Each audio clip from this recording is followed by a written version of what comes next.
بسم الله الرحمن الرحيم إن الحمد لله نحمده ونستعينه ونستغفره ونعوذ بالله من شرور أنفسنا وسيئات أعمالنا من يهده الله فلا مضل له ومن يضلل فلا هادي له وأشهد أن لا إله إلا الله وحده لا شريك له وأشهد أن محمدًا عبده ورسوله يا أيها الذين آمنوا اتقوا الله حق تقاته ولا تموتن إلا وأنتم مسلمون يا أيها الناس اتقوا ربكم الذي خلقكم من نفس واحدة وخلق منها زوجها وبث منهما رجالا كثيرا ونساء واتقوا الله الذي تساءلون به والأرحام إن الله كان عليكم رقيبا يا أيها الذين آمنوا اتقوا الله وقولوا قولا سديدا يصلح لكم أعمالكم ويغفر لكم ذنوبكم ومن يطع الله ورسوله فقد فاز فوزا عظيما أما بعد فإن خير الحديث كتاب الله وخير الهدي هدي محمد صلى الله عليه وسلم وشر الأمور محدثاتها وكل محدثة بدعة وكل بدعة ضلالة وكل ضلالة في النار.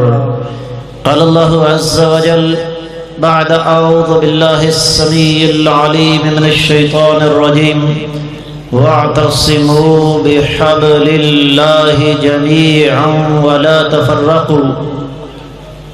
معزز خواتین و حضرات، مرکز التوحید میرے بڑے بھائی الشیخ عبد الرحیم کلیم رب کائنات ان کو لمبی عمر عطا فرمائے، بڑی محبت کے ساتھ انہوں نے دعوت دی، اور حقیقت بات یہ ہے اس مرکز میں آگے طبیعت باغ باغ ہو گئی. مرکز التوحید، اور میں یہ سمجھتا ہوں کہ اس مرکز میں بات ہونی چاہیے وحدت کی. میری گفتگو کا موضوع اس مرکز کی مناسبت سے امت مسلمہ کا اتفاق اور اتحاد، یہ بہت وسیع موضوع ہے. میں اس کا صرف ایک چھوٹا سا پہلو آپ کے سامنے رکھوں گا، اس لیے کہ وطن عزیز پاکستان بالخصوص اور عالم اسلام بالعموم ہم سے اس بات کا تقاضا کرتے ہیں کہ ہم سب کو ایک ہونا چاہیے. ہونا چاہیے کہ نہیں بھائی؟ ہم سب کو ایک ہونا چاہیے. امت مسلمہ کا اتفاق، امت مسلمہ کا اتحاد، یہ ہر دور کی ضرورت رہی ہے، آج بھی ہے.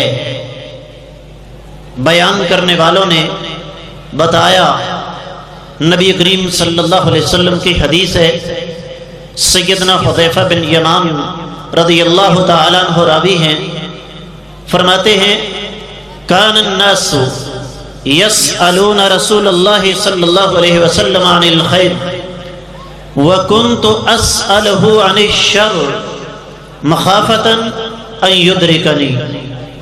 فرمایا لوگ آقا علیہ السلام سے سوال کرتے، آقا بتائیے نیکی کے کام کون سے ہیں، بلائی کے راستے کون سے ہیں؟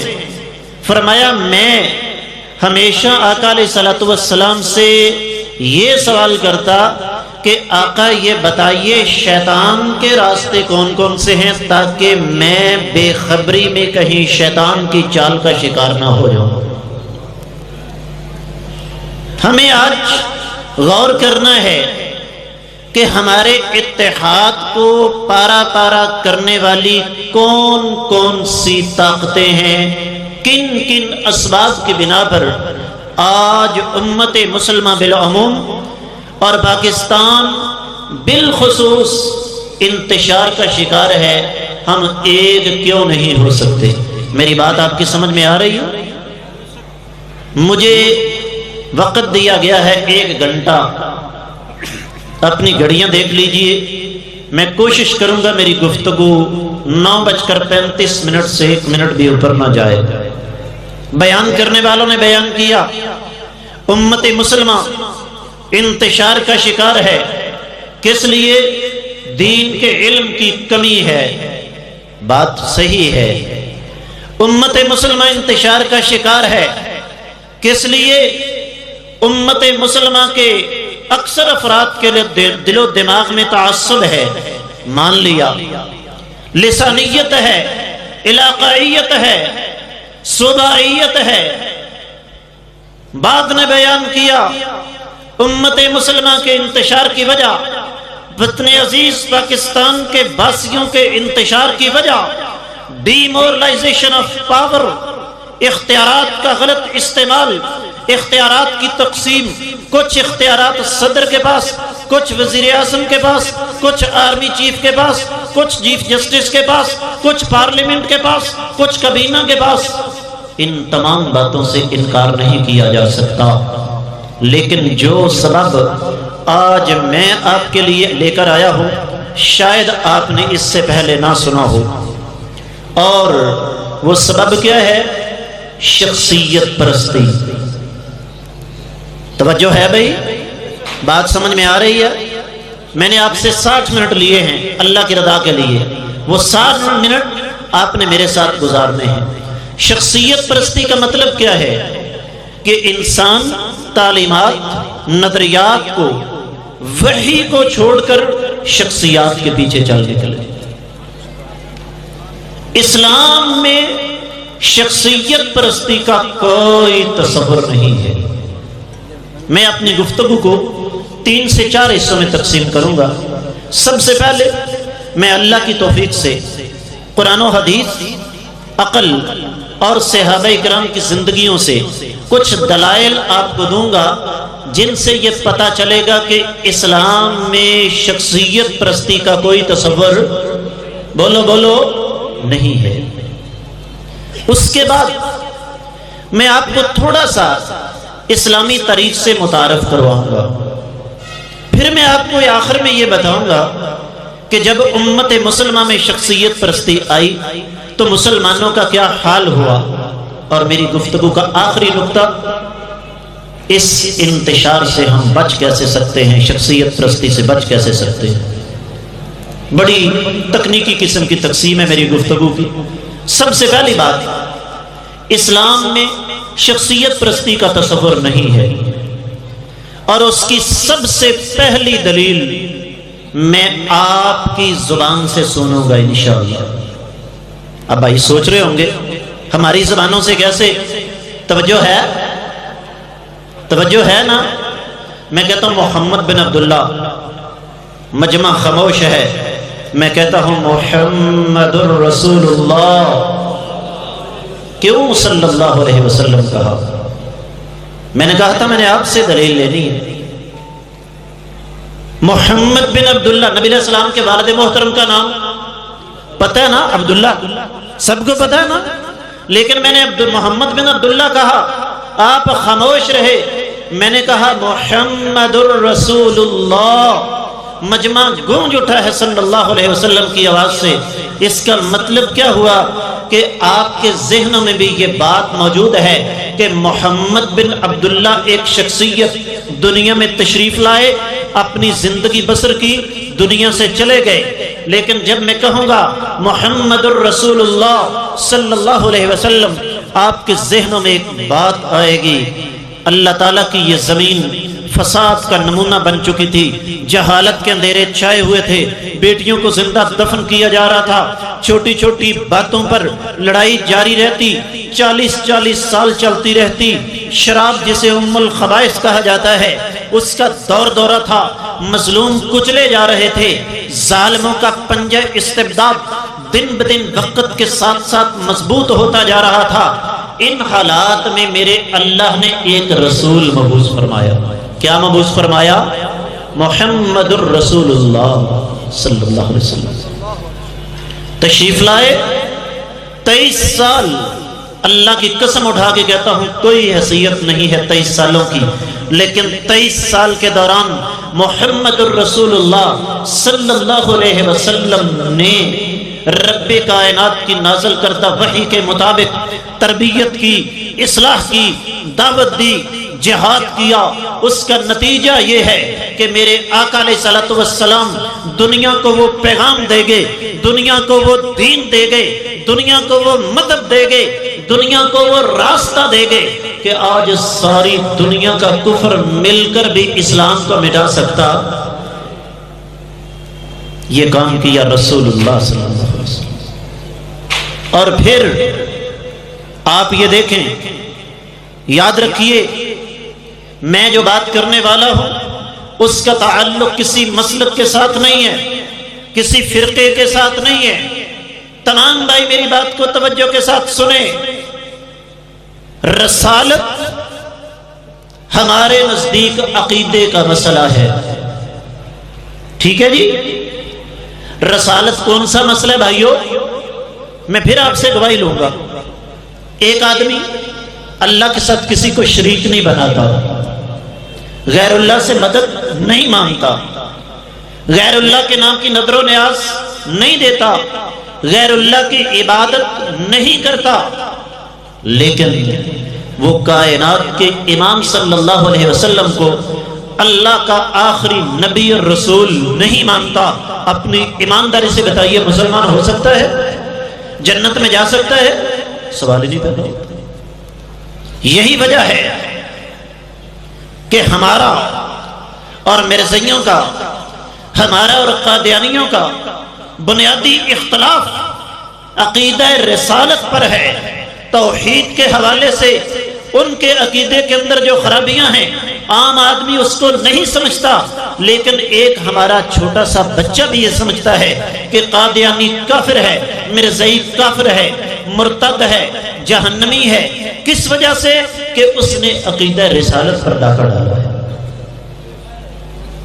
قرآن اٹھائیے، میرے اللہ نے 80 سے 81 مقامات پر قاری صاحب ارشاد فرمایا اطیعوا اللہ و اطیعوا الرسول۔ اللہ نے یہ نہیں کہا اطیعوا اللہ و اطیعوا محمدا۔ لقد کان لکم فی رسول اللہ اسوۃ حسنہ ومن یشاقق الرسول۔ کیوں؟ یہ قدم قدم پر فآمنوا باللہ ورسولہ، یہ جگہ جگہ اللہ تعالیٰ لفظ رسول کیوں استعمال کرتے ہیں؟ قاری صاحب تشریف فرما ہے، میری بات کی تصدیق کریں گے۔ پورے قرآن میں میرے اللہ نے آقا علیہ الصلوۃ والسلام کا نامے اسم گرامی 4 مقامات پر ذکر کیا ہے۔ قاری صاحب یہ فیلڈ آپ کی ہے، میدان آپ کا ہے، اور مزے کی بات یہ ہے ان 4 مقامات پر میرے اللہ نے لفظ رسول یا رسالت کو ضرور ذکر فرمایا۔ پہلا مقام ما کان محمد ابا احد من رجالکم ولکن رسول اللہ وخاتم النبیین۔ ابھی سن رہے تھے نا آپ، کائنات کے امام صلی اللہ علیہ وسلم محمد صلی اللہ علیہ وسلم کسی مرد کے باپ نہیں ہیں، آپ کے سارے بیٹے فوت ہو گئے تھے، وہ تو اللہ کے رسول ہیں اور خاتم النبیین ہیں۔ پھر ایک اور مقام آتا ہے وما محمد الا رسول قد خلت من قبلہ الرسل۔ محمد صلی اللہ علیہ وسلم تو صرف اور صرف اللہ کے رسول ہیں۔ تیسرا مقام آتا ہے کون سا؟ سورہ محمد کے الفاظ پڑھیں قاری صاحب. نا جی، سورہ محمد کے الفاظ. ایک سورت میرے اللہ نے نازل فرمائی نبی علیہ السلام کے نام پر، وَآمَنُوا بِمَا نُزِّلَ عَلَى مُحَمَّدٍ وَهُوَ الْحَقُّ مِنْ رَبِّهِمْ. ایمان لائے اس چیز پر جو محمد صلی اللہ علیہ وسلم پر نازل ہوئی اور وہ اللہ کی طرف سے حق ہے. رسالت کا تذکرہ کر دیا. چوتھا مقام سورۃ الفتح ہے.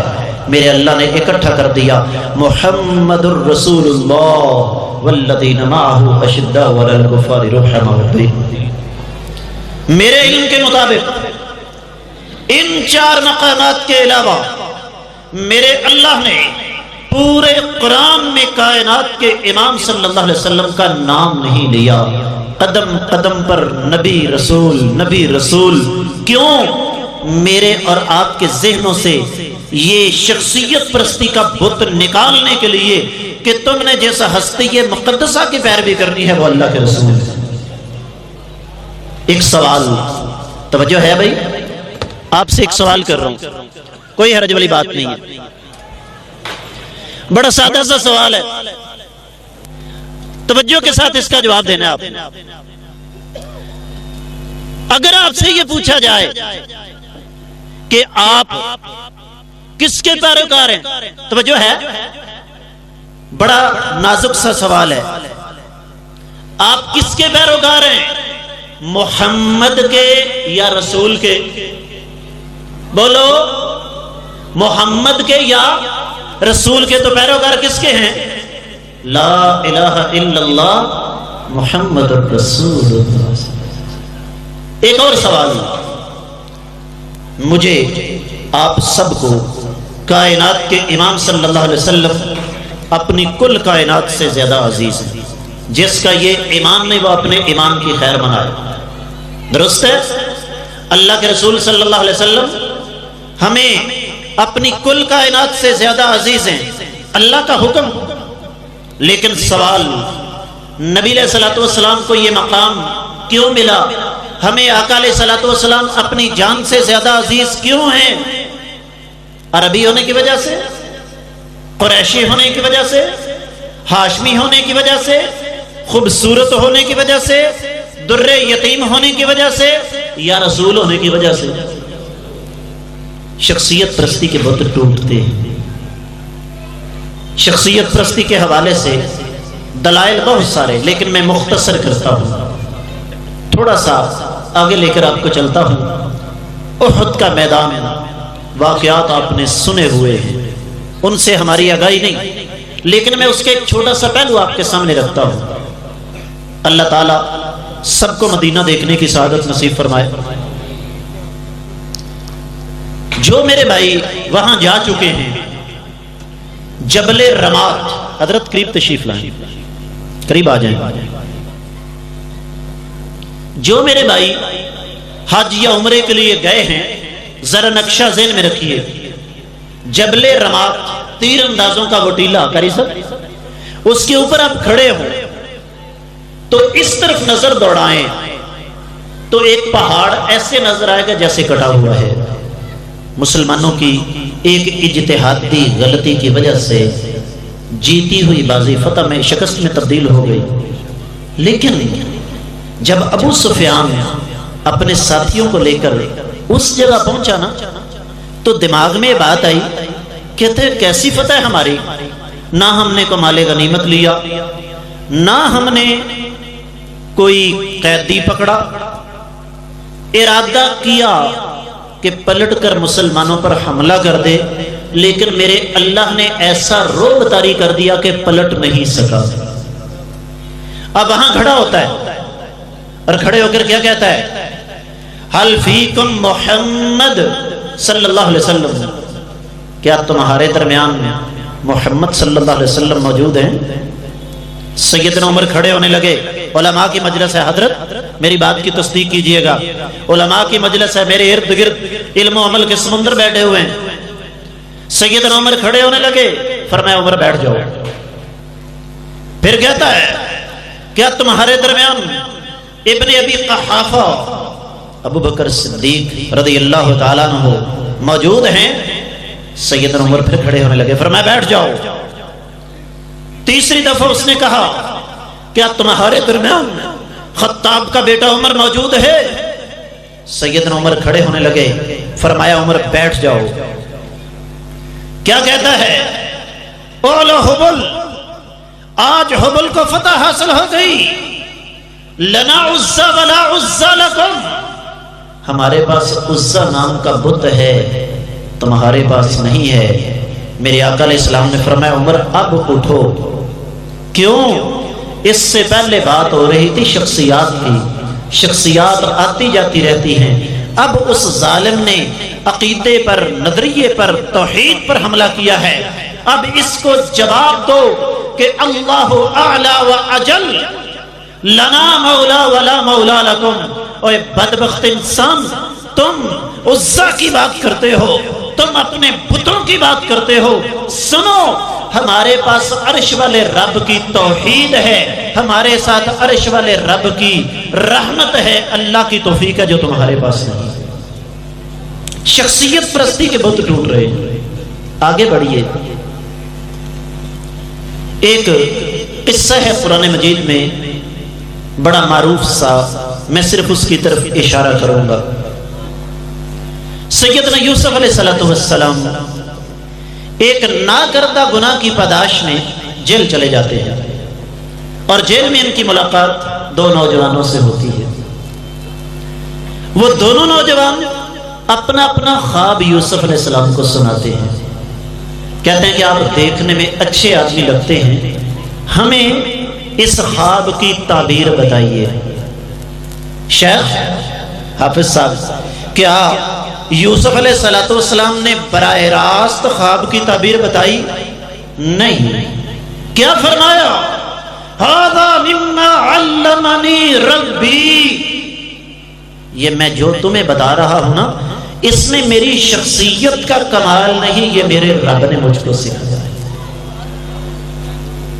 یا صاحبی السجن اارباب متفرقون خیر، اے میرے جیل کے ساتھیوں، ایک سوال ہے، میں نے تمہارے سامنے اپنی مظلومیت کو رونا نہیں رویا کہ مجھے عزیز مصر نے بے قصور جیل میں ڈال دیا۔ یاد رکھیے، ایک نبی دنیا کے جس کونے میں مرضی چلا جائے وہ اللہ کا داعی ہوتا ہے، اپنی شخصیت کو وہاں پر ایکسپوز نہیں کیا۔ فرمایا ایک سوال کا جواب دو کہ بے شمار معبود بہتر ہیں کہ عرش والا رب بہتر ہے۔ شخصیت نہیں، نظریہ، تعلیم، عقیدہ، تربیت، اصلاح۔ بات آگے بڑھتی ہے، سیدنا عمر رضی اللہ تعالیٰ عنہ خلیفہ بنے، اور خلیفہ بننے کے بعد بڑے بڑے فیصلے کیے۔ بات لمبی نہ ہو جائے، وقت مختصر ہے۔ آج بھی بہت سارے غیر مسلم سیدنا عمر رضی اللہ تعالیٰ عنہ کے دور خلافت کو پڑھ کے اپنے ملکوں میں تعمیر و ترقی کے کام کر رہے ہیں۔ بڑے بڑے فیصلے کیے، ان میں سے ایک فیصلہ کیا ہے؟ کہا یہ جو علاقوں پر علاقے فتح کرتا جا رہا ہے خالد بن ولید رضی اللہ تعالیٰ عنہ، جاؤ اس کو ایک حکم سنا دو کہ آج کے بعد سپہ سالار کی وردی اتار کر عام سپاہی بن جائے۔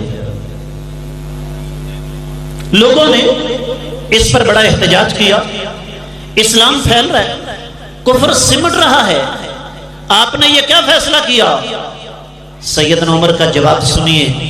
فرمایا لوگوں کے ذہنوں میں خالد بن ولید کی شخصیت کا تصور بیٹھتا جا رہا تھا، لوگ یہ سمجھتے تھے کہ فتح خالد بن ولید کے ہاتھ میں ہے، میں یہ ثابت کرنا چاہتا ہوں کہ فتح شخصیات کے ہاتھ میں نہیں ہوتی، فتح اللہ کے ہاتھ میں ہوتی۔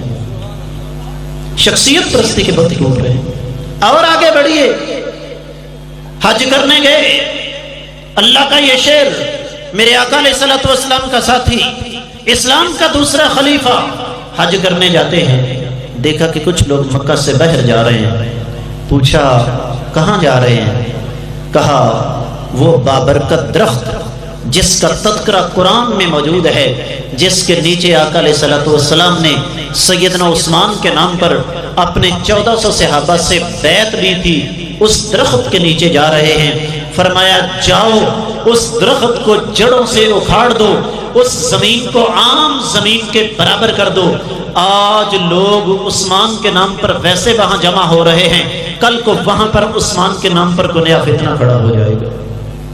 میرے آقا علیہ السلام کی تربیت شخصیت پرستی کے بت ٹوٹے، تعلیمات، ارشادات، وحی الہی۔ اب آگے بڑھتے ہیں۔ اس سے پہلے کہ میں آپ کو یہ سمجھاؤں کہ اسلام میں جب شخصیت پرستی آئی تو امت مسلمہ کا کیا حال ہوا، میں تھوڑا سا حدیث کا ایک طالب علم ہونے کے ناطے آپ کو حدیث کی تدوین کی مختصر تاریخ بتانا چاہتا ہوں۔ یاد رکھیے، جو بدبخت یہ کہتے ہیں کہ جی احادیث نبی علیہ السلام کی وفات کے 200 سال بعد جمع ہوئی، ان کو پتہ ہی نہیں ہے کسی بات کا۔ احادیث لکھنے کا سلسلہ نبی کریم صلی اللہ علیہ وسلم کے دور میں ہی شروع ہو گیا تھا۔ یہ ایک الگ مسئلہ ہے کہ اس دور میں لکھائی سے زیادہ حافظے پر اعتبار ہوتا تھا۔ اسلامی تاریخ میں حدیث کی تدوین کا بہترین دور 3 صدی ہجری ہے۔ قرآن کے بعد کس کتاب کا مقام ہے جی؟ صحیح بخاری۔ اسی مناسبت سے تقریب ہو رہی ہے آج۔ امام بخاری رحمۃ اللہ علیہ کا انتقال 256 ہجری میں ہوتا ہے۔ امام مسلم 261 ہجری میں فوت ہوتے ہیں۔ امام نسائی 303 ہجری میں فوت ہوتے ہیں۔ امام ابو داؤد، امام ابن ماجہ، امام ترمذی 275، 279، 282 ہجری میں فوت ہوتے ہیں۔ یہ 3 صدی ہجری حدیث کی تاریخ میں اس کو روشن ترین دور کہا جاتا ہے۔ توجہ کیجئے گا، جن 4 ائمہ کے نام پر آج امت تقسیم ہو چکی ہے، وہ چاروں کے چاروں احادیث کے باقاعدہ جمع ہونے سے پہلے دنیا سے جا چکے تھے۔ حدیث موجود تھی، محفوظ تھی، لیکن ان کے دور میں جمع نہیں ہوئی۔ توجہ کیجئے، سب سے پہلے ابو حنیفہ رحمہ اللہ 150 ہجری میں فوت ہوئے۔ اس کے بعد امام مالک 179 ہجری میں فوت ہوئے۔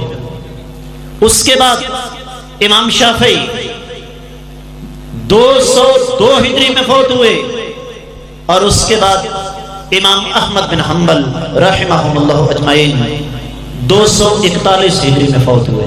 اور امام بخاری کا فوت ہوئے بھائی 256 ہجری میں۔ اس کا مطلب یہ ہوا کہ احادیث محفوظ ہیں، لیکن باقاعدہ جمع ہونے سے پہلے چاروں ائمہ اس دنیا سے جا چکے ہیں۔ ایک مثال سے بات واضح کرتا ہوں، علماء کی مجلس ہے، انشاءاللہ وہ بھی میری بات کی تائید فرمائیں گے۔ ایک آدمی صحرا میں سفر کر رہا ہے، اور صحرا میں قبلے کی سمت معلوم کرنے کے لیے اس کے پاس صرف ایک ذریعہ ہے، اور وہ ہے سورج۔ گھڑیاں تو آ جائیں نا، موبائل بھی بتا دیتا ہے، کمپاس بھی آ گئے، ورنہ ہم پاکستان کے رہنے والے کس طرف منہ کر کے نماز پڑھتے ہیں جی؟ مغرب کی طرف، جہاں سورج غروب ہوتا ہے۔ اور کئی شیخ حضرت سعودیہ جا کے نا وہاں پر پنگا ڈال لیتے ہیں، لو جی یہ مشرق کی طرف منہ کر کے نماز پڑھتے ہیں۔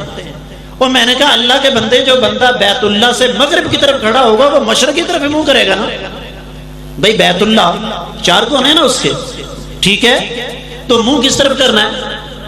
بیت اللہ کی طرف۔ جو اس طرف کھڑا وہ اس طرف منہ کرے گا، جو اس طرف کھڑا وہ ادھر کرے گا۔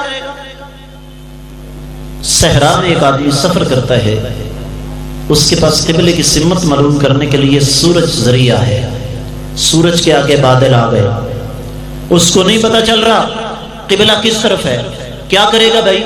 رائے، قیاس، اجتہاد سے کام لے گا۔ اب اگر وہ سورج کے نظر نہ آنے کی وجہ سے اپنے ذہن کو استعمال کر کے قبلے کی بجائے قبلے کی مخالف سمت میں منہ کر کے نماز پڑھ لے، کیا اس کی نماز ہوگی یا نہیں ہوگی؟ بھائی علماء کرام تشریف فرما ہے، نماز ہو جائے گی، فرض ادا ہو جائے گا، ثواب بھی پورا مل جائے گا، اور نماز دہرانے کی ضرورت نہیں۔ کیا ہوا؟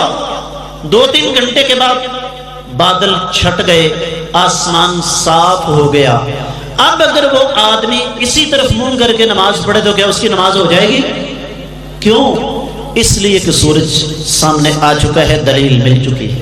بات کو سمجھیے، کوئی بھی امام، ہم اللہ کے فضل و کرم سے اس مقدس ہستی کے ماننے والے ہیں جنہوں نے ہمیں یہ سبق پڑھایا، کائنات کے امام صلی اللہ علیہ وسلم فرمایا من لم یرحم صغیرنا ولم یوقر کبیرنا فلیس منا، جو چھوٹوں سے پیار نہیں کرتا، بڑوں کی عزت نہیں کرتا، وہ ہم میں سے نہیں ہے۔ ہمارے لیے تمام ائمہ کرام قابل حجت، تمام ائمہ کرام قابل احترام، لیکن ہوا کیا؟ چونکہ احادیث جمع نہیں ہوئی، ائمہ کرام سے مسائل پوچھے گئے۔ اگر حدیث موجود ہے، کہا یہ نبی علیہ الصلوۃ والسلام کا فرمان ہے۔ اگر حدیث موجود نہیں، رائے قیاس اجتہاد سے فتویٰ دیا، اور ساتھ کہہ دیا کہ لوگوں یہ میری ذاتی رائے ہے، اگر اس کے مقابلے میں تمہیں حدیث مل جائے تو میری بات کو، بولو میری بات کو چھوڑ دینا۔ یہ ہے اصل مسلمان، اس کے ایمان کا تقاضا۔ اب ہوا کیا؟ احادیث جمع ہو گئی، رب کائنات نے قرآن کی طرح، میرے لفظوں پر غور کیجئے گا، میرے اللہ نے قرآن کی طرح اپنے نبی علیہ السلام کے فرمان کو بھی محفوظ فرما لیا۔ محدثین کرام نے ساری زندگیاں گزار دی۔ آج کے دور میں ایسے لوگ موجود ہیں جو حدیث کے میدان میں وہ کام کر رہے ہیں کہ آپ سوچ بھی نہیں سکتے، بجائے اس کے کہ امت مسلمہ ائمہ کی وہ باتیں جو حدیث کے خلاف تھیں اسے چھوڑ دیتی۔ امت مسلمہ نے اس بات کو چھوڑ دیا کہ میری بات حدیث کے خلاف مل جائے تو میری بات کو چھوڑ دے، اور امت مسلمہ کس چکر میں پڑ گئی؟ شخصیات کے چکر میں۔ موضوع شروع کیا شخصیت پرستی، دوبارہ آ گیا۔ توجہ کیجئے گا، پہلے ایک مسلمان تھا، اس کے بعد 4 بن گئے۔ حافظ صاحب، مسلم شافعی، مسلم مالکی، مسلم حنبلی اور مسلم حنفی۔ میں یہاں تھوڑا سا روکنا چاہوں گا، بات تعصب کی نہیں ہے، اللہ کی قسم اٹھا کے کہتا ہوں، سیالکوٹ سے کم و بیش 650 کلومیٹر سفر کر کے اس لیے نہیں آیا کہ بھائیوں کو آپس میں پھاڑوں، جوڑنا چاہتا ہوں۔ بات کو ذرا سمجھو، مجھے ایک سوال کا جواب دیجئے۔ ایک طرف ہمارے بھائی یہ کہتے ہیں کہ 4 معروف امام ہیں، ان میں سے جس کی بھی تقلید کرو گے کامیاب ہو جاؤ گے۔ نہ قرآن سے کوئی دلیل، اور بولو نہ حدیث سے کوئی دلیل۔ اچھا، اور اس بات کی نفی کیسے کر دیتے ہیں؟ کہتے ہیں جی 4 میں سے پکڑنا تم نے صرف ایک کو ہے۔ کیسی عجیب و غریب بات ہے۔ میں کہتا ہوں یہ میری 4 انگلیاں ہیں اور 4 ہی ٹھیک ہیں، جس کو مرضی پکڑ لو، کوئی مسئلہ نہیں، لیکن اگر میں کہوں نہیں ایک کی موجودگی میں دوسری پہ وہ پکڑا، کام خراب ہو جائے گا، اس کا مطلب ہے معاملہ کہیں 2 نمبر ضرور ہے۔ اس سے پہلے ایک سوال، وہ جی 4 معروف اماموں میں سے کسی ایک کی تقلید کرنا واجب ہے، ان کو امام کس نے بنایا؟ کیا اللہ نے؟ نہیں۔ کیا نبی علیہ الصلوۃ والسلام نے؟ نہیں۔ کیا انہوں نے خود کہا کہ ہمیں امام مانو؟ نہیں۔ کیوں بھائی، پھر ان کی تقلید کیوں؟ چلیے اس بات کو چھوڑ دیں۔ ہم نے کہا سال میں کتنے مہینے ہوتے ہیں بھائی، بولو سال میں کتنے مہینے ہوتے ہیں؟ اگر 4 برحق ہیں حافظ عمر صاحب، تو اصولی طور پر ہر مسلمان کو 3 مہینے حنفی ہونا چاہیے، 3 مہینے شافی، 3 مہینے مالکی اور 3 مہینے حنبلی۔ 4 برحق ہے، صحیح بات ہے نا؟ انصاف کا تقاضا ہے، عدل کا تقاضا۔ کہتا نہیں، ابو حنیفہ رحمہ اللہ چونکہ سب سے پہلے تھے، اس لیے ان کی تقلید کرنا ضروری ہے۔ میں نے کہا کوئی مسئلہ نہیں، حدیث کا طالب علم ہوں، بہت زیادہ نہیں تو تھوڑی بہت تاریخ تو میں نے بھی پڑھی ہے۔ میں نے کہا امام جعفر صادق ابو حنیفہ کا استاد 148 ہجری میں فوت ہوا، اس کی تقلید کرو۔ حدیث کی کوئی کتاب اٹھاؤ، عربی کی حدیث والی کوئی کتاب اٹھاؤ، ابن شہاب زہری کا نام آپ کو ملے گا، 124 ہجری میں فوت ہوا۔ حدیث کا امام ابو حنیفہ رحمہ اللہ سے 26 سال پہلے ان کی تقلید کرو۔ امام محمد بن سیرین ابو ہریرہ کے شاگرد، جن کا تقوی، زہد، حافظہ، ورع بے مثال تھی، 110 ہجری میں فوت ہوئے ابو حنیفہ سے 40 سال پہلے ان کی تقلید کرو۔ امام سعید بن مسیب معروف تابعی، مدینہ کے 7 فقہاء میں سے 106 ہجری میں فوت ہوئے امام ابو حنیفہ رحمہ اللہ سے 44 سال پہلے ان کی تقلید کرو۔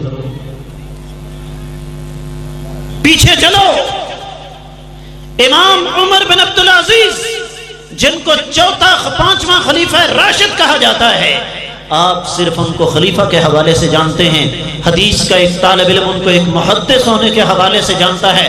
101 ہجری میں فوت ہوئے ابو حنیفہ سے 49 سال پہلے ان کی تقلید کرو۔ امام سعید بن جبیر، عظیم ترین محدث، مفسر، فقیہ، عالم، 96 ہجری میں حجاج بن یوسف کے ہاتھوں شہید ہوئے، ابو حنیفہ سے 54 سال پہلے ان کی تقلید کرو۔